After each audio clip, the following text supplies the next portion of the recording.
হামলা হয়েছে, এই হামলার আমরা তীব্র নিন্দা জানাচ্ছি। এবং আমাদের প্রার্থীর যখন গণজোয়ার সৃষ্টি হয়েছে, যেখানেই যাচ্ছে ঢাকা 18-র মানুষ বিপুল উৎসাহ উদ্দীপনায় আমাদের প্রার্থীকে যখন গ্রহণ করছে, এটি দেখে আজকে আমাদের প্রতিপক্ষের হলো মাথা নষ্ট হয়ে গেছে। তারা হিংস্র আচরণ করছেন। আমরা বেশ কিছু জায়গায় এভাবে হামলা হয়েছে, অফিস হামলা হয়েছে, আমাদের জনশক্তির উপরে হামলা হয়েছে।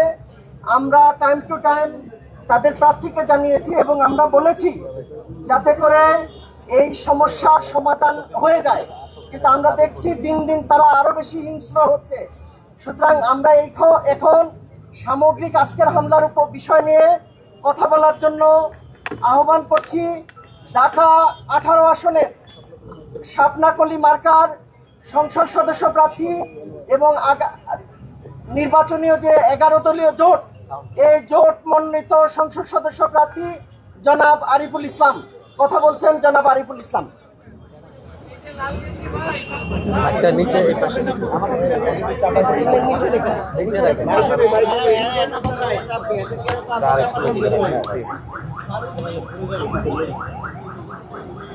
প্রিয় সাংবাদিক ভাইরা এবং 10 দলের নেতাকর্মীরা, আপনাদেরকে শুভেচ্ছা জানাই।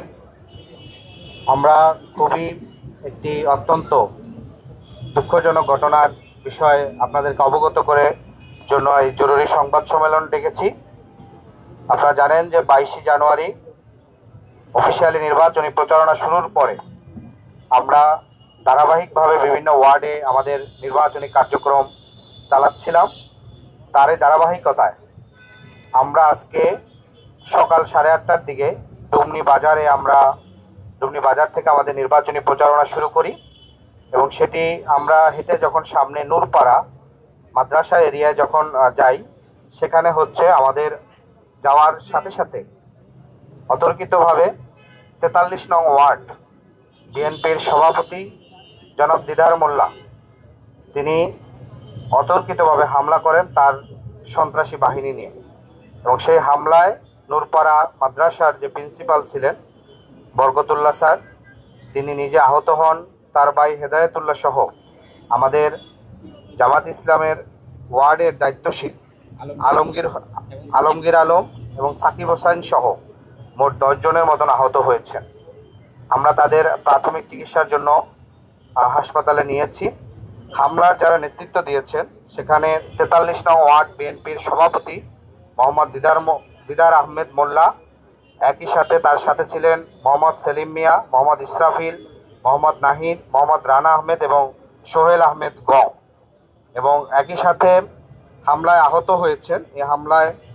আহত হয়েছেন মাদ্রাসার অধ্যক্ষ বরকতুল্লাহ, তার ভাই হেদায়েতুল্লাহ, মোহাম্মদ আলমগীর হোসেন জামাত ইসলামের স্থানীয় কর্মী, রিয়াজুল হোসেন, মাসুম আলম, আজিম হোসেন এবং সেখানে এনসিপির নেতৃবৃন্দ ছিল শামস সোহেল এবং সাইফুল ইসলাম সহ তাদের গায়েও মারধর করা হয়েছে। আমরা একটি বিষয় স্পষ্ট করে দেখি, এটি খুবই দুঃখের বিষয়। সেটি হচ্ছে যে আপনারা দেখেছেন যে আমরা যখন এখানে প্রচারণা শুরু করেছিলাম, কিছু সামাজিক কর্মসূচিতে আমার সাথে বিএনপির যে প্রতিদ্বন্দ্বী আছেন এম জাহাঙ্গীর ভাই, তার সাক্ষাৎ হয়েছে। তিনি খুব হৃদ্যতা দেখিয়েছেন যে আমরা একসাথে নির্বাচন করব, কারো উপর কেউ হামলা করব না। কিন্তু দুঃখজনক বিষয়, 22 জানুয়ারির পর থেকে আমরা দেখেছি আবদুল্লাপুরে আমাদের নির্বাচনী অফিসের আগে আমাদের নির্বাচনী অফিসের ব্যানার ছিঁড়ে ফেলা হয়েছে। আবদুল্লাপুরে 10 দলীয় জোটের নারী কর্মীদের সেখানে প্রচারণায় বাধা দিয়েছে। গতকালকে সেই খিলখ্যাত থানায় আমাদের একটি নির্বাচনী অফিস উদ্বোধনের সময় বিএনপির বাহিরের সন্ত্রাসীরা অবস্থান করে এবং একই সাথে সেখানে নানা ধরনের হামলা করার চেষ্টা করে। পরবর্তীতে স্থানীয়ভাবে সেই জায়গার চেষ্টা করা হয়। আমি নিজে প্রার্থী, সেখানে আমার উপরে যেখানে বিএনপির একটা ওয়ার্ডের সভাপতি, তিনি যখন সরাসরি হামলা নেতৃত্ব দেন, তখন সারা বাংলাদেশে নির্বাচনে যারা অংশগ্রহণ করছে বিএনপি ব্যতীত অন্য দলের যারা প্রার্থী আছেন, এমনকি যারা স্বতন্ত্র আছেন, কিংবা বিএনপির বিদ্রোহী প্রার্থীরা আছেন তাদের নিরাপত্তা কতটুকু সেটি আছে খুব স্পষ্ট।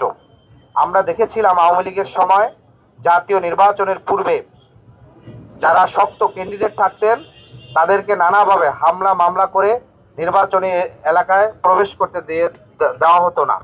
ঠিক তেমনিভাবে জুলাই আগস্ট পরবর্তীতে বাংলাদেশের সর্ববৃহৎ দল দাবি করা বিএনপি আজকে সবচেয়ে নিয়ন্ত্রণহীন বড় দলে পরিণত হয়েছে, যারা তাদের ওয়ার্ডের নেতৃবৃন্দকে এমনকি থানার নেতৃবৃন্দকে নিয়ন্ত্রণ করতে পারছে না।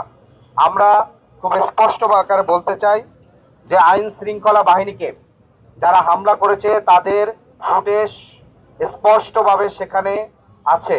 গণমাধ্যমে ইতিমধ্যে হামলাকারী মোহাম্মদ দিদার মোল্লা সহ অন্যদের ছবি স্পষ্ট করে আছে, হামলার ছবি দেখা যাচ্ছে।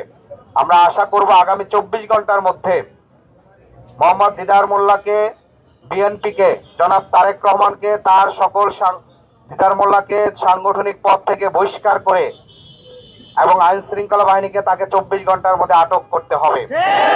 অন্যথায় জুলাই পরবর্তী এই বাংলাদেশে কোনো ধরনের সন্ত্রাসী হামলা বরদাস্ত করা হবে না। আমরা স্পষ্ট বলতে চাই, এই বৃহত্তর উত্তরা জুলাই আগস্ট গণ অভ্যুত্থানে সম্মুখ সারির সবচেয়ে প্রতিরোধের জায়গা, দ্বিতীয় স্বাধীনতার উত্তরা হচ্ছে সূতিকাগার। অতএব এই উত্তরা সবচেয়ে বেশি শহীদের জনপদ। নতুন বাংলাদেশের যে আকাঙ্ক্ষা, যে ফ্যাসিবাদ এখানে চেপে বসেছিল, সেই ফ্যাসিবাদ থেকে মুক্তি হওয়ার জন্য এইখানকার ছাত্র জনতা শ্রমিক সবচেয়ে বেশি জীবন দিয়েছিল, সবচেয়ে বেশি শহীদ হয়েছিল। যদি এই ধরনের সন্ত্রাসী হামলার প্রতিবাদে যদি বিএনপি কোনো ধরনের সাংগঠনিক ব্যবস্থা, আমরা দুটি দাবি, প্রথমত তাকে সাংগঠনিক ব্যবস্থা নিতে হবে, বিএনপিকে অতি দ্রুত তার সাংগঠনিক পদ থেকে অব্যাহতি দিতে হবে। 2 নম্বর হচ্ছে আইন শৃঙ্খলা বাহিনীকে আগামী 24 ঘন্টার মধ্যে দিদার মোল্লাকে আটক করতে হবে এবং একই সাথে দিদার মোল্লা সহ যারা আছে তাদেরকে আটক করতে হবে। একই সাথে নির্বাচন কমিশনকে স্ব উদ্যোগে এই ঘটনার তদন্ত করে এটির বিষয়ে একটি তাদের রিপোর্ট প্রতিবেদন করতে হবে। আমরা বলতে চাই, যদি কোনো ধরনের এই দুটি দাবি যদি মেনে নেওয়া না হয় তাহলে বৃহত্তর উত্তরায় আমরা অবরোধের কর্মসূচি ঘোষণা করতে বাধ্য হব। আমরা আশা করব জনাব তারেক রহমান, বিএনপির চেয়ারম্যান, তিনি যেন আগামীকালকে যে উত্তরায় তার জনসমাবেশ আছে সেই সমাবেশটি শান্তিপূর্ণভাবে অনুষ্ঠিত হোক। সেই 24 ঘন্টার পূর্বে তার এখানকার যারা সন্ত্রাসী আছে তাদেরকে যদি সাংগঠনিকভাবে ব্যবস্থা না নেয় তাহলে আমরা মনে করব তিনি উত্তরার সমাবেশ করার উদ্দেশ্য হলো তার সন্ত্রাসীদেরকে আরো বেশি উৎসাহ দেওয়া। আমরা সেই জায়গাটি স্পষ্ট প্রতিবাদ জানাই। আমরা আশা করব নতুন বাংলাদেশে প্রত্যেক নাগরিকের দলমত নির্বিশেষে প্রত্যেকটি রাজনৈতিক দল তার গণতান্ত্রিক অধিকার, তার রাজনৈতিক অধিকার ফিরে পাওয়ার জন্য তার ধারাবাহিকভাবে কর্মসূচি করবে। প্রিয় উপস্থিতি, আজকেও আরেকটি গুরুত্বপূর্ণ বিষয় আপনাদেরকে অবগত চাই। আমরা গত 2 দিন আগে আজকে বিকাল 4টায় ইনসাফের যাত্রা নামে আমরা একটি মিছিলের কর্মসূচি ঘোষণা করেছি, যেটির স্থান ছিল আজমপুর কেন্দ্রীয় জামে মসজিদ থেকে শহীদ মীর মুগ্ধর মঞ্চ পর্যন্ত। কিন্তু আমরা দেখলাম গতকালকে রাত 12টার পরে বিএনপির প্রার্থী এসএম জাহাঙ্গীর ভাই তিনি আজকে বিকাল একই স্থানে বিকাল 3টায় তিনি প্রস্তুতি সভা ডেকেছেন। অথচ তার সাথে গতকালকেও আমার কথা হয়েছে যে আপনি একই টাইমে একই প্রার্থী যেখানে আমরা পূর্বে কর্মসূচি ঘোষণা করেছি তার 2 ঘন্টা পরে একই স্থানে তিনি সেখানে 3টায় প্রস্তুতি সভা ডাকছে। স্বাভাবিকভাবে আমাদের কর্মসূচি বিকাল 4টা হলে আমাদের নেতাকর্মীরা আসরের পূর্বেই সেখানে অবস্থান করবেন, সেখানে আসবেন। এট এ টাইমে বিএনপির প্রোগ্রাম 3টায় হলে সেই 3টার প্রোগ্রাম শেষ হতেও কিন্তু যথেষ্ট সময় সাপেক্ষ 4টা বাজতে পারে। এই যে নিয়ন্ত্রণহীন নেতাকর্মীদেরকে নিয়ে বিপরীত প্রার্থীর প্রোগ্রাম স্থলে তিনি প্রস্তুতি সভা ডেকেছেন, এতে আমরা মনে করি তিনি তার নেতাকর্মীদেরকে নিয়ন্ত্রণ করতে ব্যর্থ হবেন। সে বিষয়টি তার দৃষ্টি আকর্ষণ করছি। আমাদের বিকাল 4টায় শহীদ ওসমান হাদির বাংলাদেশে, শহীদ আবরারের বাংলাদেশে, শহীদ আবু সাইদ মুগ্ধ ওয়াসিমের এই বাংলাদেশে, আমাদের বীর মুক্তিযোদ্ধা, আমাদের শহীদ মুক্তিযোদ্ধাদের এই বাংলাদেশে বাংলাদেশের মানুষ প্রতিবাদী মানুষ, বাংলাদেশের মানুষ গণপ্রতিরোধ গড়ে তুলতে জানে। অতি দ্রুত শান্তিপূর্ণ এবং সুষ্ঠু নির্বাচনের জন্য অতি দ্রুত এই সন্ত্রাসী দিদার মোল্লা সহ অন্যদেরকে আটক করতে হবে এবং তাকে বিএনপির সকল সাংগঠনিক পদ থেকে বহিষ্কার করতে হবে। অন্যথায় আগামী 24 ঘন্টার মধ্যে উত্তরায় অবরোধের ঘোষণা দিতে আমরা বাধ্য হব। আমরা এই নির্বাচনে আমরা কোনো ব্যাকফুটে থেকে নির্বাচনে অংশগ্রহণ করতে আসিনি। বাংলাদেশের মানুষের গণতন্ত্রের রায় নিয়ে আমরা আগামীতে আশা করি মানুষ আমাদেরকে বিপুল ভোটে জয় করে সরকার গঠন করার সুযোগ দিবেন। একই সাথে আমরা বলতে চাই যে গত 4 দিনে যখন স্থানীয়ভাবে সাধারণ মানুষের অনেক রেসপন্স, সাধারণ মানুষ আমাদের দিকে ঝুঁকে আসছিল, বিভিন্ন জায়গায় আমাদের পথসভাগুলো জনসভায় রূপান্তর হচ্ছিল, সাধারণ মানুষ নানাভাবে 10 দলীয় ঐক্যজোটকে গ্রহণ করেছিল, সন্ত্রাস চাঁদাবাদের বিরুদ্ধে ঐক্যবদ্ধ হয়েছিল, সন্ত্রাসের বিরুদ্ধে ঐক্যবদ্ধ হয়েছিল, ভারতীয় আধিপত্যবাদের বিরুদ্ধে ঐক্যবদ্ধ হয়েছিল, শহীদ ওসমান হাদির যারা হত্যা করেছে তাদের বিচারের দাবিতে ঐক্যবদ্ধ হয়েছিল।